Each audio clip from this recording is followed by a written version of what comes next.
Breaking news po mga kababayan. Ating panoorin at bibigyan ng reaksyon itong hula patungkol kay Trillanes.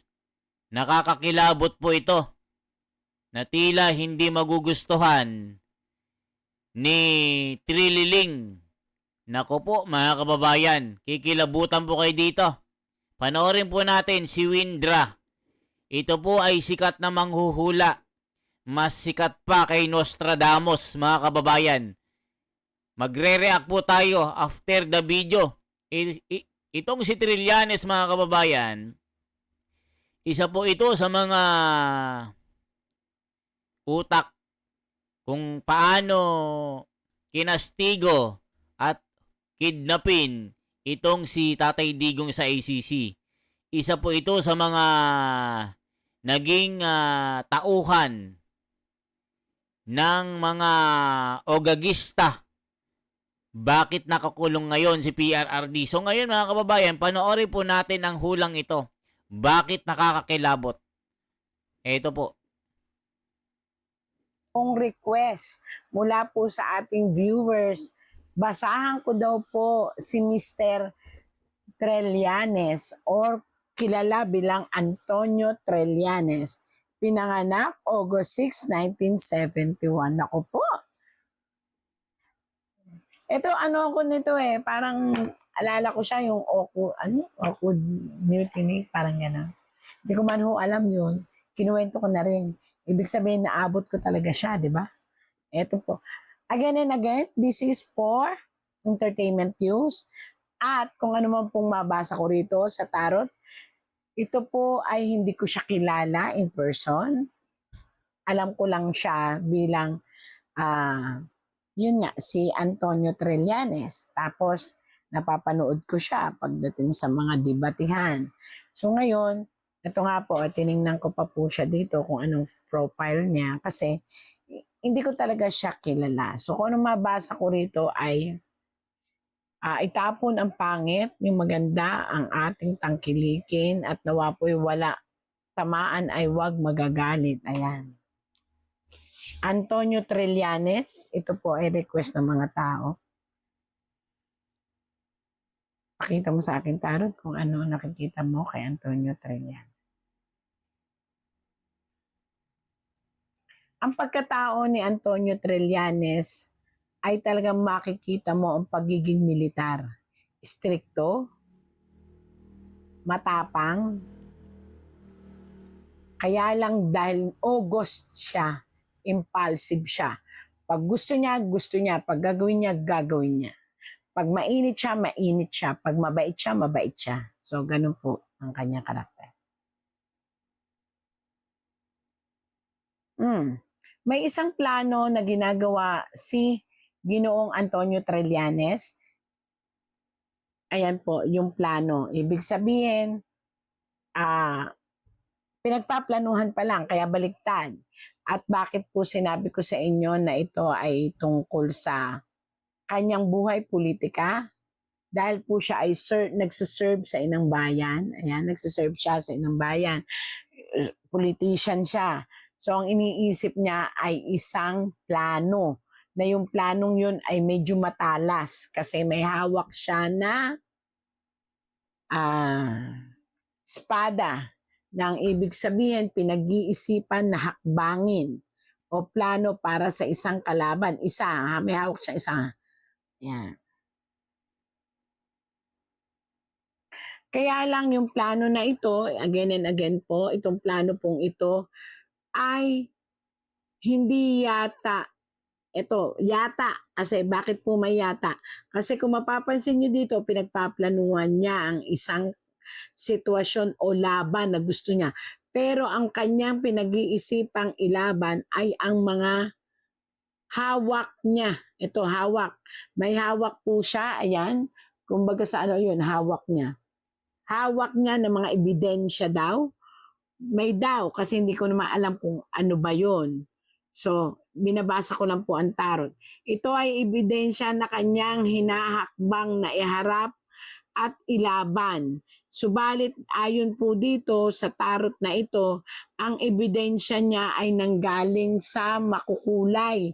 It means maaaring ito ay hindi sapat para mapatunayan ang laban na gusto niyang mangyari. Yan po. Ang ibig sabihin po nito, ang kanyang plano ay sa isang tao upang wakasan o tapusin ang anumang planong politika ng isang tao. Kaya lang itong isang tao pong ito is nahaharap na sa kamatayan. So ang ibig sabihin po nito, ang plano niya na hakbang na laban ay para sa isang tao na wala po sa Pilipinas at ito'y nahaharap po sa malungkot na sitwasyon. Maaaring ito'y may sakit or yun nga, nasa dying hope siya. Ibig sabihin na dying is may dinaramdam. Ayan. Ayan mga kababayan, ito po yung kay PRRD. Di ba siya yung utak na para mahuli ito? At talagang siya yung dahilan bakit nakakulong ito. So yan po yung plano niya mga kababayan. So ituloy pa natin yung mga hula kay Trillanes. Naku po, nakakakilabot ito.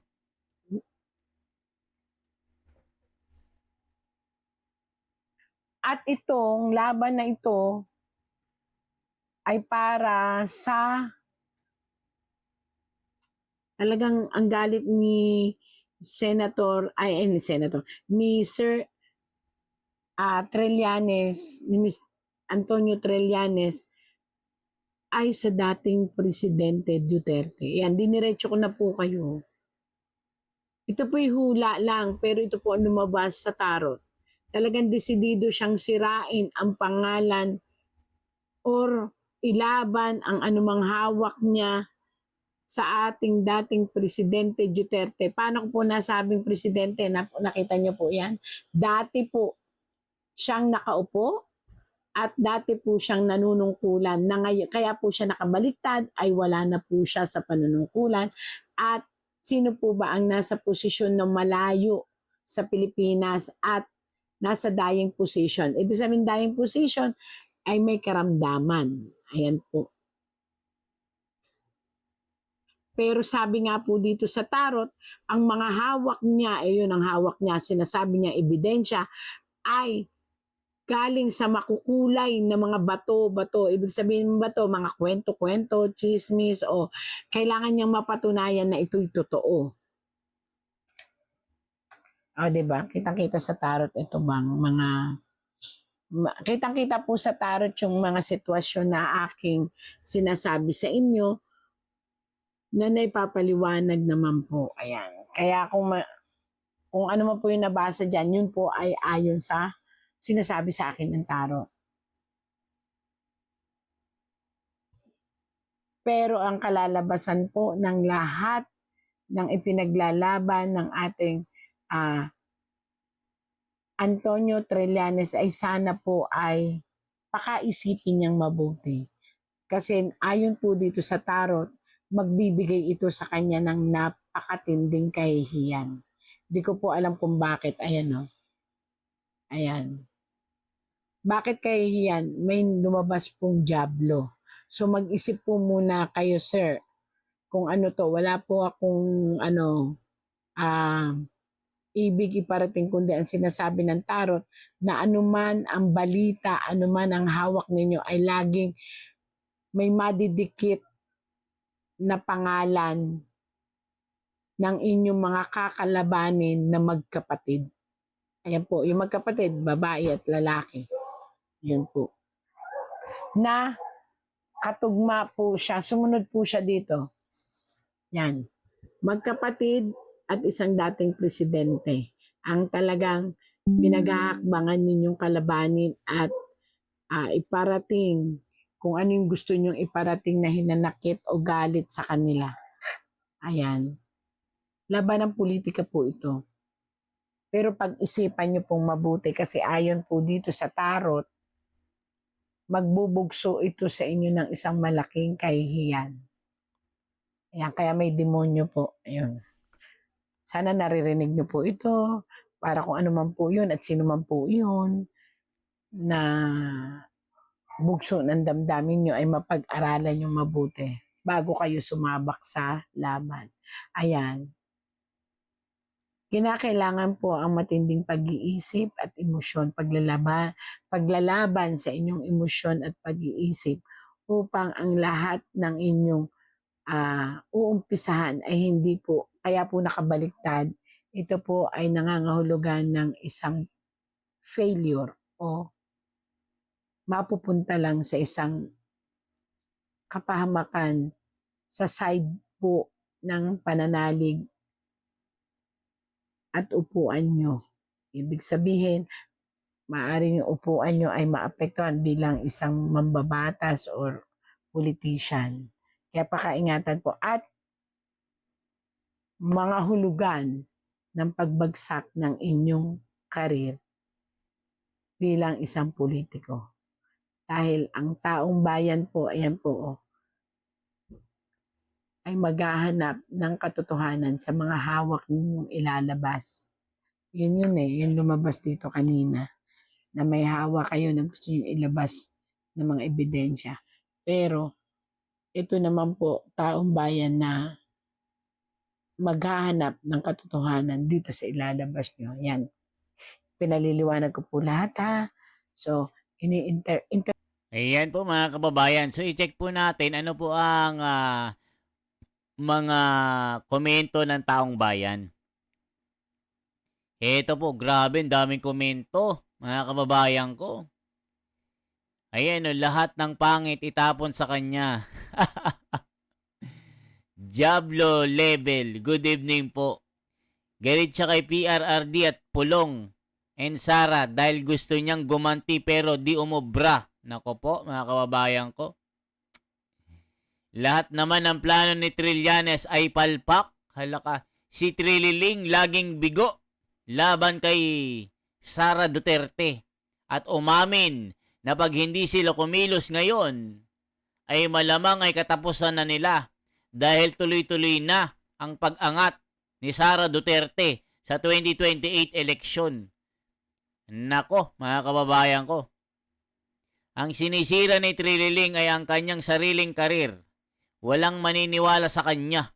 Grabe talaga, mga kababayan. Matutusok daw ng espada ang tumbong. Grabe, no? Joseph, yung ginagawa niya, pang sarili lang niya kasi greedy siya sa kapangyarihan. Grabe. Kasi hindi siya pinagbigyan noong hiningi na negosyo niya magpasko ng alaka. Grabe. Trader o creator as mamamayan, Pilipino at batas. Trililing walang makinig dyan. Rice soldier dyan. Yan, sundalong kanin daw. Grabe mga kababayan ko. Walang pumapanig kay Trillanes. Puro bashing mga kababayan ko. Tuloy pa natin to.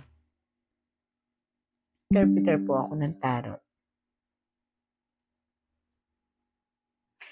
Masyado po kayong galit at mapusok. Ito po yun. Ang galit at mapusok ninyong pamamaraan ay kinakailangan inyong kontrolin. Stop. Bakit po stop? May 30 tao kayong gustong dikdikin o kumbaga idiin. 3 tao po yan. Na yan po ang nais ninyong mangyari. So may galit. Ang possibility pag may galit, hindi makapag-iisip ng tama. So, kinakailangan pong stop. I-feel niyo po sa inyong sarili kung worth it ba na lumaban o ilaban kung sa huli, kayo po ay masisira. Ayan po. Parang mas mabuti po, ito po na magkaroon kayo ng panibagong feeling sa inyong sarili at magpatawad. Punong-puno po kayo ng hawak na yan po. punong-puno po kayo ng hawak na galit, na stick, na gusto ninyo na yung stick ay hawakan. Kaya lang po, ang payo po ng tarot ay pag-isipang mabuti. Pag-isipang mabuti. Nakita nyo? Lagi po kayong, laging galit, laging, hindi nyo na maiisip ang tama at mali. Ang ibig sabihin po nito ay kinakailangan ninyong pag-isipan kung ang inyo bang gagawain ay magbibigay ng maganda sa inyo o magdudulot sa inyo na parang madikit sa problema ng ating mga nakaupo. Ayan po. So, lagi madidikit ang pangalan ninyo dun sa nakaupo. Mga tao na nadidikit na parang nasusulsulan kayo or para kayong nadadala. So, kailangan pag-isipan nyo po talaga.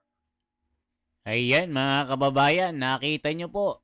Di ba yung mga isinusulong nila na impeachment ngayon, ay tila wala pong suporta ang Kongreso. Yan na rin ang sinabi ni Benny Abante at ni Puno. Itong Makabayan Black, ang gusto nilang ma-impeach, itong si BBM ngayon. Pinag-iinitan po nila ngayon, mga kababayan, si BBM. Dahil si BBM, kinalaban po ang mga makakaliwa. Nabalitaan nyo po yun, mga kababayan, yung sa Occidental Mindoro, yung mga kabataan na nasawi. Doon na galit sila Franz Castro at sila De Lima. At yung mga kakampi ng mga makakaliwa. So ngayon, mas gusto nila na ma-impeach si BBM.